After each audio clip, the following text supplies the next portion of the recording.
Ladies and gentlemen, you're watching the daringly dashing and the dastardly dreadful.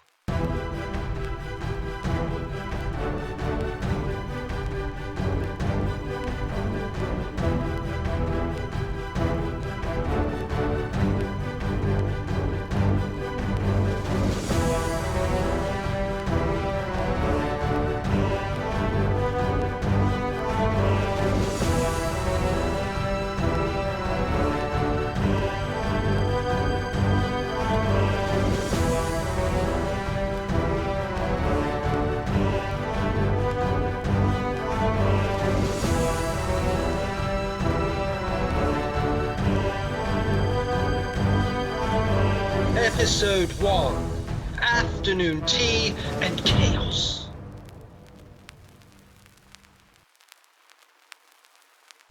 Our story begins high in the clouds aboard the Victoriana, a gigantic flying machine aboard which the fearless Victoria Valiant Ladies and gentlemen, this is your Captain Victoria Valiant speaking. and her loyal crew are treating their guests to a voyage of discovery, wonder, and light entertainment. We'll shortly be approaching Volcano Island, where we will stop for tea and cake. Enter Bessie Brazen, head of hospitality and baker of exquisite cakes. Here's some I prepared earlier. They're exquisite and delicious, just like me. Enter Rodney Razzle, right on cue. Only what you would expect from a professional performer. Actually, it isn't true. He's a has-been, struggling to relaunch his career. And he hasn't eaten for days. Now look here, I'm going to go off, and I'm only coming back on if you deliver an introduction that's a professional like me deserves. Got it? And put a bit more feeling into your narration. Amateur. So unprofessional. Take 2. Rodney Razzle's introduction, take 2. Ladies and gentlemen, he's professional. He's just as popular as he always was. It's Rodney Razzle. Thank you for watching this show just because I'm in it. I'm desperate, Bessie. What have you got? Anything you want, Mr. Razzle. Oh, you mean the cakes? Here is a bakewell tart with your name all over it. Then I shall indulge myself with a tart. You go ahead and indulge yourself, Mr. Razzle, like there's no tomorrow. Now, if it is not already obvious, I shall point out here that Bessie is Rodney's greatest fan. Perhaps his only fan. And her obsession makes him feel slightly uncomfortable. So, no need to worry, Mr. Razzle. Enter Harry Hawkish, head of security. I ate cakes. I ate most things, actually. I like shooting things, though. Especially things I don't like. Hello now. Teddy Strickle here from Trickle Treats. And I'm here to tell you about a mouth-watering, cheeky little treat for you to get sticky with. Here at Trickle Treat, we understand that afternoon tea is nothing without a little something to nibble along. I said no. Sip tea, quick nibble, and I'll feel right and right, and you can too. So let me introduce to you our exquisite new addition to our afternoon indulgence range. Ladies and gentlemen, it's time to get the sticky hands on Bessie's buns. That's enough of that, Mr. Treacle. Is it something I said? You've said enough. Oh, you're a bit uptight. I think you could do with one of our creamy fingers. I ate cakes. How about half a dozen tarts instead? Ooh. I don't think so. Now go and peddle your tarts somewhere else, Mr. Treacle. And to think, I was going to give you one of our monster marshmallows. Well, it's your loss. I'm going to see if the handsome young fella in the engine room wants a bit of it, and maybe a cake too. See you later. Treacle Streets. You've never been treated till you've had a Treacle Street. Oh, go on, treat yourself.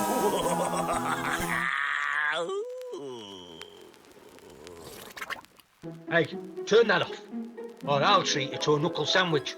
As you can deduce, Mr. Hawkish loves his job and adores the world around him.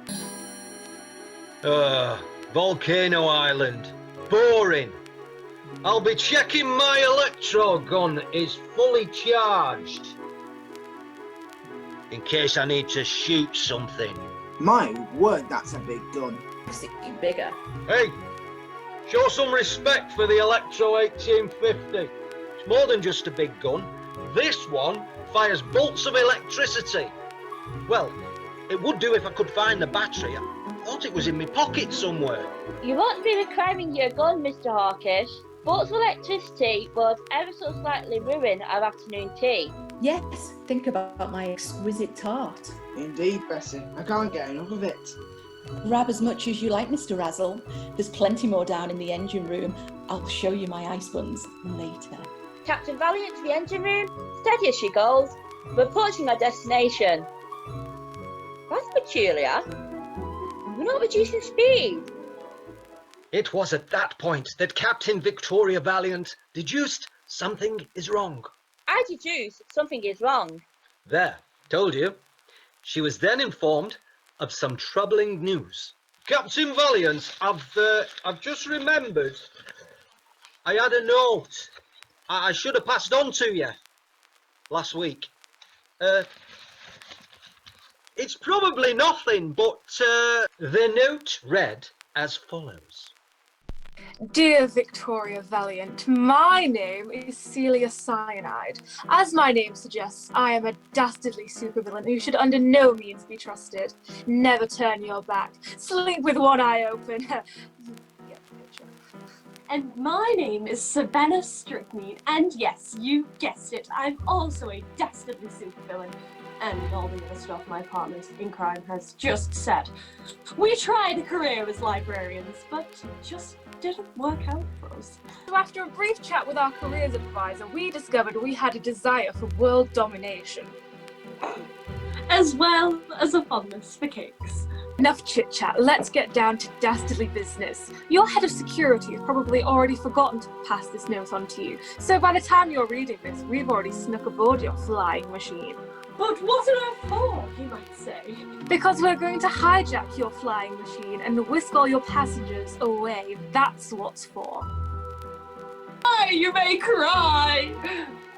So we can whisk them away to our secret base and turn them into an army of zombies with whom we can take over the world. At this very moment, our faithful, brutish thugs will be in the engine room about to take over all your controls. And don't even think about trying to stop us, although you probably will. Here's to a great afternoon of tea and chaos.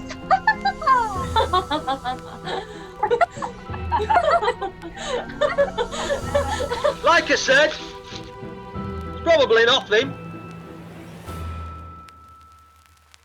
Unsurprisingly, Captain Valiant thought otherwise and called the engine room in a concerned tone of voice. Engine room. Come in, engine room. Stop!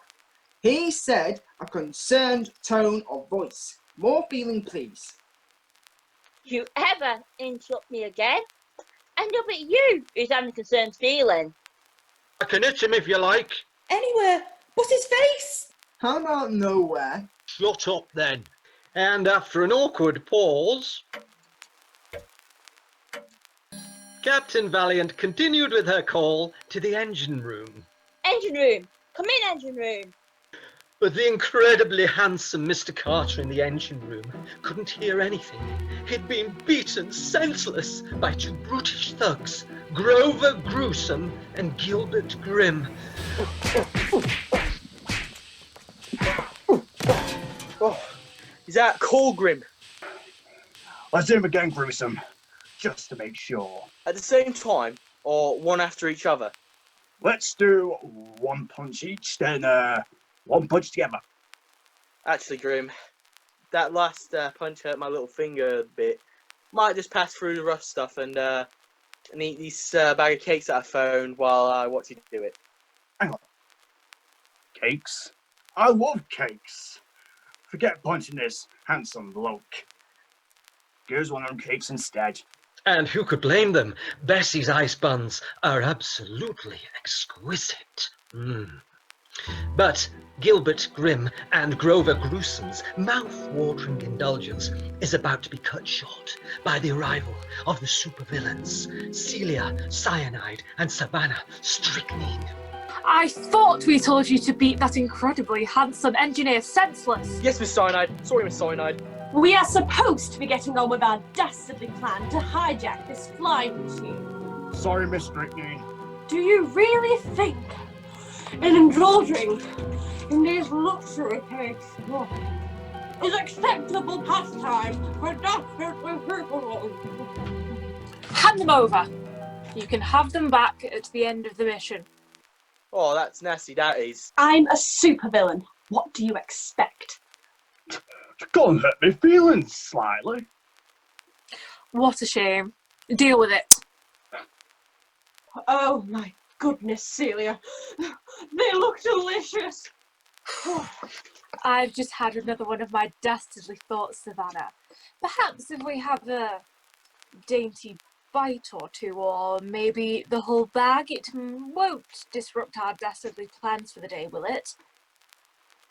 Well, I suppose it would be a shame if they went to waste. It appears that world domination is not all these villainous ladies crave. And as they devour Bessie's Iced Buns, meanwhile, our unlikely heroes set out to make their way to the engine room to put a stop to this dastardly affair. It's dark in these corridors. The technical side of this amateur production is clearly underfunded. I can't see where I'm going. Keep tight hold of my hand. When do I get to shoot things? All in good time. Now, according to the blueprints that Captain Valiant is holding, our heroes need to take a right there, a left there, a right, a left, a right, a left, over something, under something, and left and right again, and they can burst out of the air vent into the engine room and surprise those dastardly villains. And then I get to... Shh. I think I heard something. A rustling sound. From inside that crate over there. I'll blast it! How? Your gun isn't even working. Shh! They'll never know. Now come out, or I'll blast you with the Electro 1850. Turn down your high voltage, mister. I'm just a poor defenceless kid. A likely story, you supervillain. Supervillain? I'm not a supervillain. Then, who are you? My name's Helena Hoodwink. Pleased to meet you, miss. Oh, she seems really sweet. I know you. You're that infamous young pickpocket all the coppers are after. They're got, mister. Just can't help nicking stuff. That's no excuse. But I have to fend for myself after me mum and dad got eaten by a zombie. That sounds dreadful. I'm not falling for the parents eaten by a zombie excuse. All the kids these days are using that one. No, I'm sorry. As head of security, I shall be taking you into custody. Give you your stuff back. Stuff, eh? I bet it amounts to thousands of pounds. Not really. All I've got is this book of rubbish jokes. That's mine. Unless they're the rubbish, these jokes are high quality professional material. I should know. I wrote them all myself. I think it's my best book yet. Don't give up your day job, mister. You're just saying that because you're jealous. I bet they made you laugh. They did, actually. Because they're so good? Because they're so bad. At that moment, Rodney Razzle realised he had hit the rock bottom of his career by being spectacularly upstaged by a kid with no acting experience. Ha ha! I like her! I'm gonna let you off this once, young lady. Thanks, mister. Then you won't be mad when I tell you I also nicked this strange-looking thing out your back pocket. That's the battery for my electro gun. Give it here! Harry Hawkish was overjoyed he could use his electro gun once more, so much in fact that he had to test it immediately by shooting Rodney Razzle, in the bottom. Ah. Ow. Don't worry, Mr. Razzle. I've done a first aid course. But before Bessie Brazen could get her hands on Rodney Razzle, she was thrown off balance. The flying machine rolled to the left, rolled to the right, left, the right, right and left. The supervillains had taken control and changed course. But what dastardly destination were they heading to? We control this flying machine. Where to, bosses? Set course for our secret base. Where's that then? I'm not telling you. It's a secret. Only joking. The coordinates are 1, 2, 3, 4. You seriously need to review that password. There's 2 of those exquisite cakes left. Should I pop the kettle on? Good idea. Here's to afternoon tea. And to chaos. Hold on to your cakes. Engines at maximum. Our heroes held on for dear life as the flying machine reached hair-raising speeds. It's too soon for me to meet my end. How much too valuable of a character to go crashing out this melodrama in episode 1? Hold on to me, Mr. Razzle. I'll make sure you make it into episode 2. And me too. I haven't had a chance to shoot much yet. Hello there. Is now a bad time to talk to you about my honey nut crackers?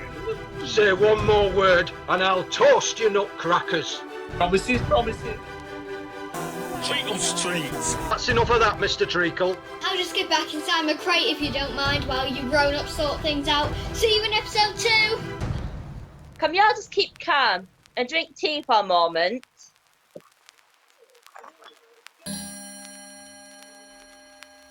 That's better. Listen, everyone. I have a plan for episode 2. Tune in next time to find out if our heroes can stop those super villains' super dastardly plan. You'll also find out what happens when Bessie Brazen realizes that every single one of her exquisite ice buns has been eaten. What? Nobody touches my ice buns and gets away with them. Well, apart from you, Mr. Razzle. You have been watching the daringly dashing and the dastardly dreadful.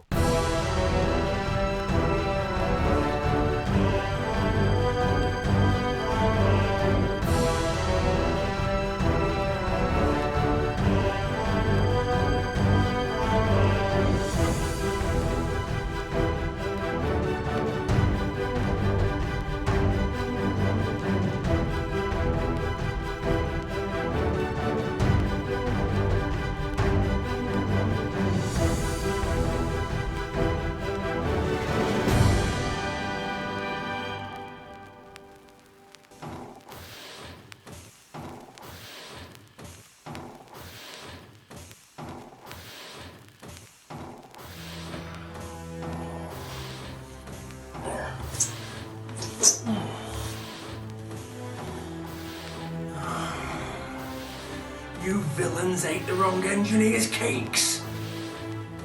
I'm gonna give you a jolly good what for. Using something terrifying